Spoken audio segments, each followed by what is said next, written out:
চৈত্র সেলের বাজার থেকে নানা রকম জিনিস কিনে তবেই বাড়ি ফিরবেন, এমনই বক্তব্য ছিল ইমনের। তার কথায় চৈত্র সেল প্রতিটা বাঙালির কাছে আবেগ।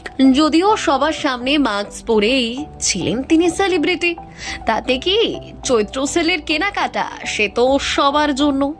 যেমন কথা তেমন কাজ। জানেন ঠিক কি কি কিনলেন গায়িকা? উত্তরে বললেন গড়িয়াহাটে চৈত্র সেলের বাজারে 100 টাকায় হাফ প্যান্ট কিনেছেন, তার সাথে আরো অনেক কিছুই। তার কথায় সবকিছু এত কম দামে দেখে লোভ সামলাতে পারেননি তিনি। ইমনকে প্রশ্ন করতেই তিনি খোলসা করলেন, আমি 100 টাকার টোট ব্যাগ কিনেছি, 100 টাকা দিয়ে একটা হাফ প্যান্ট কিনলাম, 150 টাকা দিয়ে আরেকটা প্যান্ট কিনেছি। ছোটবেলায় সেই চৈত্র সেল। ইমনের গলায় আবার আফসোসও শোনা গেল।